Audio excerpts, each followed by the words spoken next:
Bom dia, boa noite, boa tarde, seja lá a hora que vocês estão ouvindo. Meu nome é Diana Assunção e esse é o podcast Feminismo e Marxismo do Esquerda Diário e do Pão e Rosas. Esta generación tiene la revolución.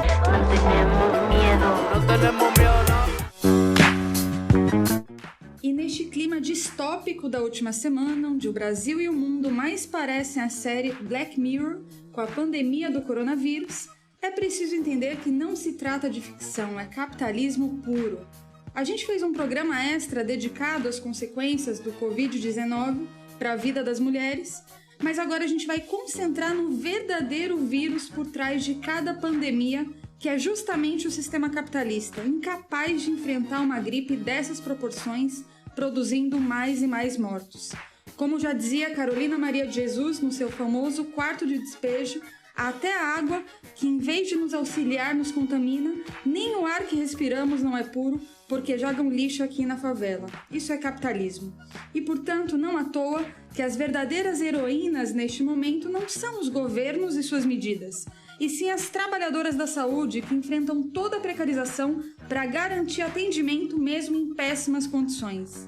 Já o presidente Jair Bolsonaro, entre o terraplanismo e o evangelho, mantém o teto de gastos que reduziu os investimentos, por exemplo, na área da saúde, mostrando que mesmo em tempos de coronavírus, a saúde é uma mercadoria para poucos. Então hoje a gente vai relacionar o conceito de capitalismo com patriarcado e racismo. Afinal, é preciso ter alguma explicação para que sejam mulheres negros os mais afetados nesse tipo de crise social. Para isso, como eu já disse, nós do Pão e Rosa somos muitas e hoje a gente vai contar com a participação da Val Miller, que é estudante de letras da Universidade Federal do Rio Grande do Sul e também militante da Juventude Faísca. Dá um oi pra gente, Val. Oi, gente. E com a Carolina Cacau, que é professora da rede estadual no Rio de Janeiro e integrante do Quilombo Vermelho. Fala um oi pra gente também, Carol. Oi, gente, tudo bem? Bom, então vamos lá. Como o próprio nome do programa diz, aqui a gente se baseia na leitura marxista da sociedade e por isso para nós o sistema capitalista é um modo de produção baseado na exploração do trabalho de uma maioria da população. Quem explora é a classe que detém esses meios de produção, fábricas, empresas, etc. E quem é explorado é a classe que não detém nenhum meio de produção e a única coisa que detém é a sua força de trabalho.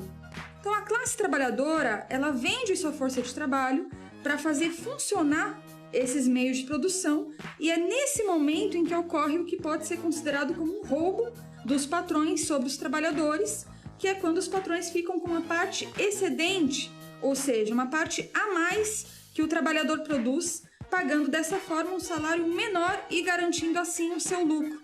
Isso, no conceito marxista, é chamado de mais-valia. Ela é a diferença entre o valor produzido pelos trabalhadores e o valor da força de trabalho. Então, a classe dominante depende dos trabalhadores para que seus meios de produção funcionem, para que tudo seja produzido, mas retira deles o valor do produto do seu trabalho e, dessa forma, mantém a sociedade dividida em classes. Mas o Marx, na sua grande obra, O Capital, dizia que mesmo entre a força de trabalho havia uma força considerada mais barata, que era justamente das mulheres, crianças e também dos negros. O que tem tudo a ver com a nossa discussão aqui, como diz Elza Soares. A carne mais barata do mercado é a carne negra. E a conhecida feminista Eleiette Saffioti, uma feminista brasileira muito reconhecida, abordava essa questão com o conceito de enovelamento, ou seja, que existia um nó entre gênero e raça no que dizia respeito à classe trabalhadora no momento da exploração capitalista. Isso se expressou com mais força com a entrada das mulheres na produção de forma mais massiva, porém isso ocorria de forma altamente precária. Então, se toda a raiz dessa sociedade é baseada no lucro de um punhado de parasitas, por que não dizer, isso significa que todos os avanços tecnológicos estão a serviço disso e não de atender às necessidades da maioria da população. É por isso que o capitalismo é essa coisa bastante irracional, né? Onde a gente vê pessoas passando fome na frente de um supermercado, ou seja, existe comida, ela tá ali a poucos metros, mas a pessoa não pode comer, né? A gente vê pessoas passando frio na frente de uma loja de cobertores, né? Essa irracionalidade capitalista se potencializou com a sua nova fase, ou melhor, né, com a sua fase superior, como dizia Lênin, se referindo ao imperialismo, quando o capital financeiro começa a adquirir um papel fundamental nessa engrenagem capitalista e onde a gente vê também o domínio dos grandes monopólios. Sugiro para entender essa discussão o livro A Crise Capitalista e Suas Formas, do Yuri Tonello, pelas edições Iskra. Esses conceitos nos ajudam a entender o que é um feminismo marxista, porque esse feminismo parte de que é utópico lutar pela igualdade entre as mulheres em uma sociedade baseada na desigualdade entre as classes sociais, onde tem homens e mulheres. Então é importante entender a relação desse modo de produção com o conceito de patriarcado. Então fala pra gente, Val, o que é o patriarcado e por que a gente pode falar de capitalismo patriarcal? Sim. Bom, primeiro, Diana, agradecer o convite aqui para participar do podcast Feminismo e Marxismo, esse podcast que tem sido um sucesso, né? E que é uma grande contribuição para os debates de feminismo no Brasil. Bom, daí entrando aqui no tema, sobre a definição de patriarcado, tem uma feminista francesa chamada Christine Delphi, que no ensaio Teorias do Patriarcado, lá que está no livro Dicionário Crítico do Feminismo, ela define o patriarcado como uma formação social, onde os homens detêm o poder, ou seja, né, onde os homens exercem autoridade sobre o restante dos grupos sociais. E embora eu não concorde com tudo que ela coloca nesse texto, eu acho importante essa definição do patriarcado como forma de organização social, porque isso ajuda a ter uma visão mais profunda da opressão de gênero como produto do desenvolvimento histórico da sociedade, e não como um problema que é individual de um ou outro homem. A Christine Delphi, ela é uma das tantas feministas que ao longo da história debate com uma obra clássica do marxismo chamada A Origem da Família, da Propriedade Privada e do Estado, de 1884. Nesse livro, com o acervo científico que está disponível naquela época, que inclusive hoje em dia é muito mais amplo, o Engels vai mostrar como esses três elementos, a família, a propriedade privada e o Estado, aparecem na história de uma maneira bastante relacionada, na medida em que o desenvolvimento das forças produtivas permitiu que a humanidade passasse a produzir excedentes. Particularmente sobre a formação da família patriarcal, o livro mostra como essa produção de excedentes coloca também a necessidade de manter esse excedente ao longo das gerações nas mãos de uma mesma família. E isso transforma completamente as relações sociais e, particularmente, o papel das mulheres na sociedade. Justamente pelas mulheres serem as responsáveis pela reprodução da espécie, é necessário também, então, que elas sejam parte dessa propriedade dos homens. E a monogamia aparece aqui como forma de garantir que essa herança não acabe nas mãos dos filhos de outros homens. Nesse mesmo livro, inclusive, o Engels vai dizer que a primeira exploração entre os seres humanos é justamente o homem explorando a mulher nesse contexto da família patriarcal. E tudo isso, claro, ocorre muito antes do sistema capitalista existir, porque, diferente do que algumas feministas sugerem, o marxismo não considera que o machismo seja fruto somente do capitalismo.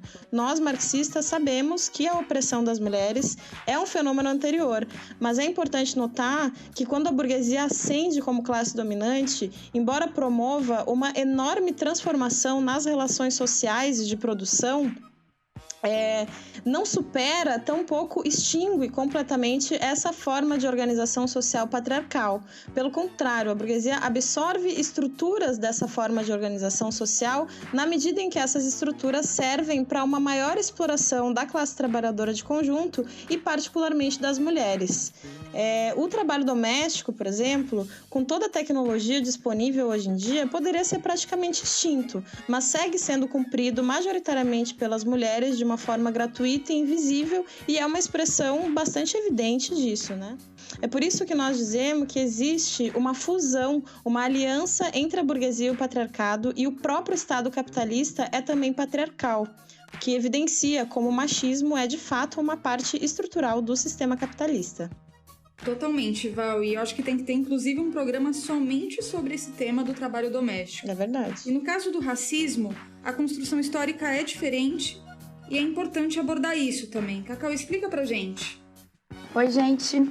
Eu também quero agradecer o convite de participar do podcast. Aqui no Rio de Janeiro, o pessoal também está gostando muito e o podcast está servindo como uma ferramenta mesmo marxista para nós mulheres, sobretudo para as mais exploradas, né, nós mulheres negras. Então, como a Di perguntou, de fato, o racismo ele tem uma construção histórica diferente do patriarcado, né? Porque ele nasce e se consolida no sistema capitalista. Ainda que tenha existido, ao longo da história, diferentes formas de escravidão, elas foram estabelecidas através da classe, da cultura, da política e da religião, mas não necessariamente pela cor da pele.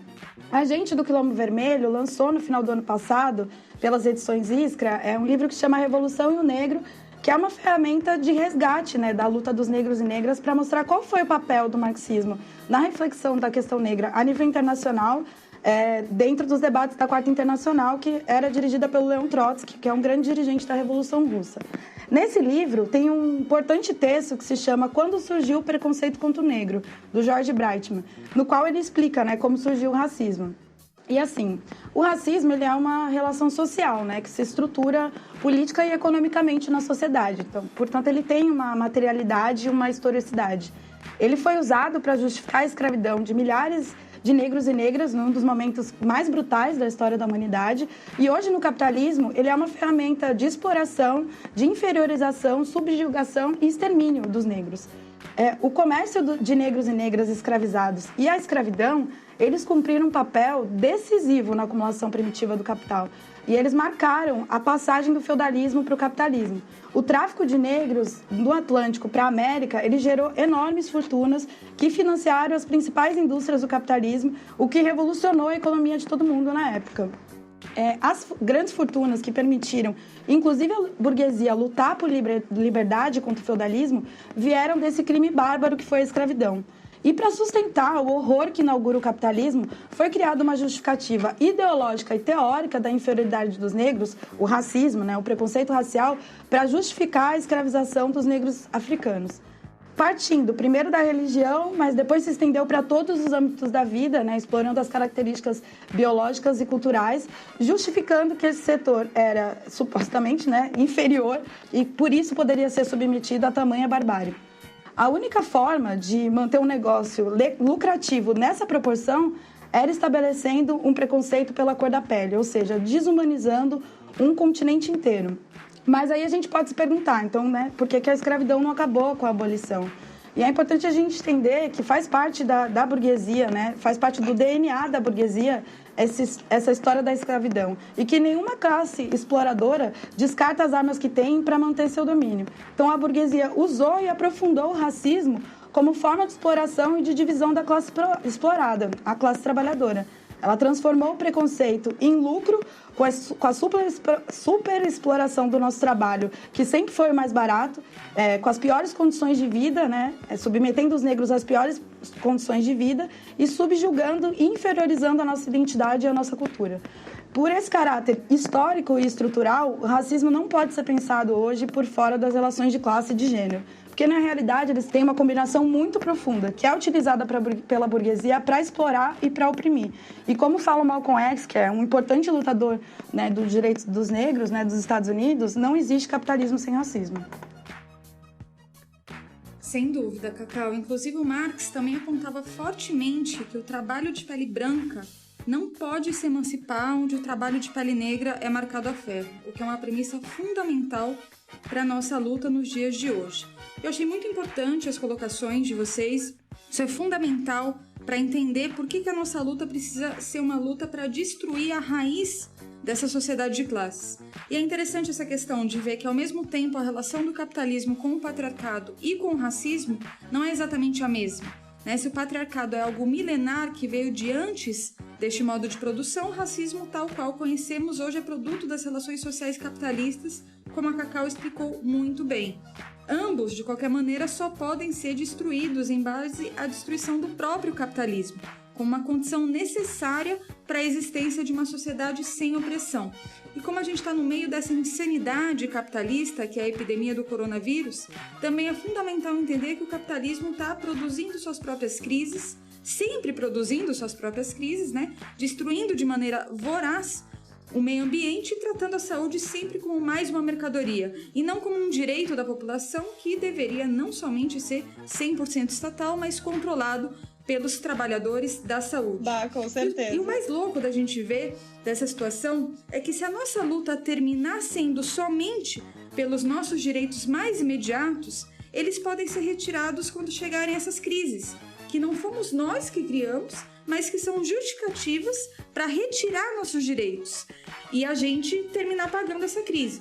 Tem um texto muito bom da Andrea Datri e da Laura Liff, do Pão em Rosas e do PTS, Partido dos Trabalhadores pelo Socialismo, na Argentina, né, que é a organização irmã do MRT aqui no Brasil, que se chama A Emancipação das Mulheres em Tempos de Crise Mundial, onde elas apontam justamente isso, que quando chegam essas crises, fica bastante claro que cada um dos direitos que a gente foi conquistando com a nossa luta não é uma conquista eterna, né, digamos assim, mas está sempre sujeito a cortes e ajustes que os governos e instituições financeiras internacionais acabam impondo. Sim, Diana, é bastante isso, né? Claro, nós somos favoráveis a toda a ampliação de direitos de todos os grupos explorados e oprimidos. E justamente por saber que essa ampliação de direitos pode e vai ser atacada pelos capitalistas frente às crises, nós entendemos que cada conquista precisa ser um ponto de apoio para a luta pelo fim de toda a exploração e opressão.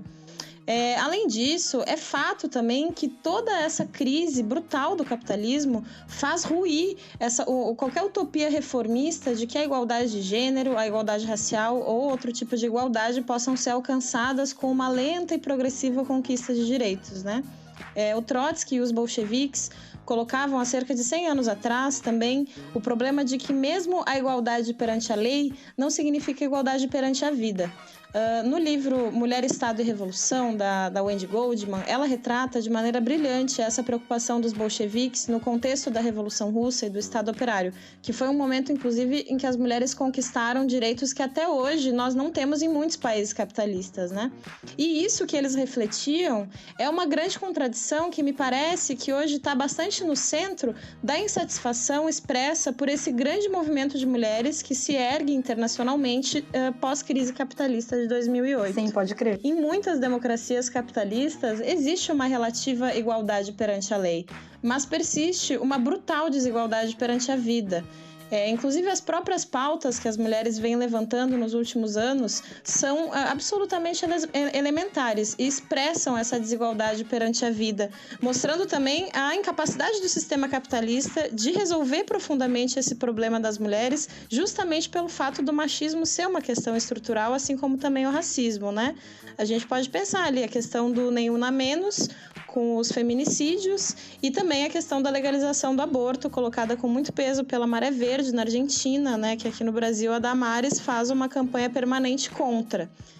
Enfim, o cenário econômico anterior ao corona colocava tendências de desaceleração e estancamento. E frente a esse cenário, medidas muito violentas, como a reforma da Previdência e a reforma trabalhista, foram aprovadas aqui no Brasil para fazer com que a classe trabalhadora, as mulheres e o povo negro especialmente, né, paguem por essa crise capitalista, porque é assim que os capitalistas dão conta das suas crises. Frente ao corona, as análises nacionais e internacionais já dão conta de tendências recessivas na economia, o que significa que a burguesia vai seguir aprofundando ainda mais esses ataques contra nós. A verdade é que tudo que os capitalistas concedem em momentos de menores dificuldades econômicas, eles retiram em dobro no momento da crise. E é exatamente essa situação que a gente está vendo a nível internacional nesse momento. Sim, é muito importante isso que a Val falou, né, para mostrar as contradições profundas da vida das mulheres no capitalismo e mostrar que é preciso enfrentar a sociedade capitalista para conquistar a emancipação de fato das mulheres. Se a gente for pensar na população brasileira hoje, nós mulheres somos a maioria da população, somos a maioria da classe trabalhadora. Segundo os dados do IBGE de 2019, nós somos a maioria entre os desempregados, que tem dentro dessa maioria também as mulheres negras, né, como maioria. Nos trabalhos precários, as mulheres negras são a maioria esmagadora. Mais de 95% dos trabalhos domésticos são feitos pelas mulheres, é outra profissão majoritariamente negra e por isso também bastante desvalorizada. A desigualdade salarial entre homens e mulheres, ela chega a ser 30%. Se a gente for comparar entre um homem branco e uma mulher negra, ela aumenta para quase 60%. Então, assim, esses dados, eles mostram como o capitalismo se apropria das opressões, mas também do racismo, para aprofundar a exploração da classe trabalhadora. Não, realmente. Eu reli um texto essa semana, que inclusive é da Diana, né? Tá na 3ª edição do livro A Precarização Tem Rosto de Mulher, que foi lançado essa semana. Esse texto chama A Classe Operária Feminina no Brasil Hoje. E ele mostra, em diálogo com outras autoras, como conforme o mundo do trabalho foi se tornando cada vez mais feminino, isso foi acompanhado por um rebaixamento dos salários, né, por uma diminuição dos salários, mostrando que o capital, ele vê e se utiliza da subordinação dos grupos sociais, seja pelo gênero, pela raça, pela sexualidade e até mesmo pela idade, e que isso permite diminuir os salários da classe trabalhadora de conjunto. É nisso que está baseada a desigualdade salarial e a precarização do trabalho feminino. Então, as mulheres terceirizadas, temporárias, estagiárias, informais, domésticas, donas de casa, desempregadas, as profissões que são tratadas como apenas femininas, como as professoras que têm extensas jornadas de trabalho, essas são um retrato da situação da classe trabalhadora feminina no Brasil. E isso mostra que não dá para a gente ter uma igualdade sem enfrentar a sociedade capitalista, que a única forma da gente ter uma emancipação real é se enfrentando com esse sistema. É utópico a gente achar que sem arrebentar com essa estrutura social e econômica que mantém essas condições de exploração, a gente vai conseguir, de fato, ter uma vida plena, né? Porque o capitalismo, como a Val falou, ele pode dar e retirar direitos e, ao mesmo tempo, reinventar novas formas de nos dominar e de nos explorar. Por isso, nós do Pão em Rosas e do Quilombo Vermelho, a gente sempre defendeu igual trabalho, igual salário para combater a desigualdade salarial e a divisão das fileiras, né, entre os trabalhadores. A gente sempre lutou em defesa das mulheres terceirizadas e a gente sempre disse que a terceirização tem rosto de mulher e de mulher negra, defendendo a incorporação sem concurso, porque elas já comprovam que sabem exercer essas funções, né? E a gente sempre batalhou para que as demandas das mulheres sejam parte das demandas da classe trabalhadora. Por isso que a gente tem que lutar contra a lei da terceirização irrestrita, a reforma trabalhista, a Previdência, que servem para atacar e aprofundar ainda mais a opressão e o racismo contra as mulheres, como a gente está vendo agora nessa crise social do coronavírus, que a gente tem certeza absoluta que vão ser as mulheres, né, sobretudo no Rio de Janeiro, com essa crise absurda da saúde, que mais vão sofrer e morrer com essa crise. Sim, com certeza. Bom, gente, nesse programa a gente foi no cerne da questão que relaciona feminismo e marxismo, mostrando também toda a miséria que esse sistema capitalista produz. Mas a gente é feminista marxista não como uma constatação em si mesma, né? Ou seja, não se trata de se declarar marxista e ponto final, pronto, vamos fazer um podcast, é isso aí. Não, se trata de ter uma estratégia também. Os filósofos interpretam o mundo, a questão, porém, é transformá-lo. A gente acredita fortemente nisso.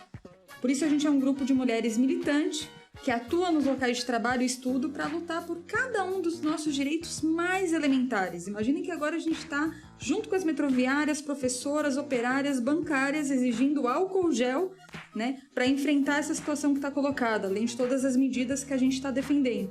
Mas a gente sempre faz isso com uma perspectiva de construir uma saída muito mais radical de transformação da sociedade, lutando, portanto, por uma revolução operária e socialista, que não é uma garantia do fim de todas as opressões, mas é a condição necessária para abrir espaço para construir uma outra sociedade que, na nossa opinião, deveria ser o comunismo, onde nem o marxismo existiria como tal e nem o feminismo. Seriam apenas ideias nos livros de história e nos museus. Isso será tema, claro, para um próximo episódio.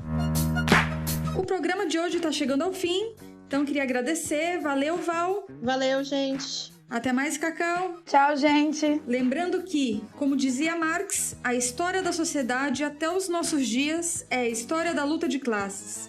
E na maioria das vezes, ainda que queiram apagar, foram as mulheres que estiveram na linha de frente. Até a próxima, curtam e compartilhem!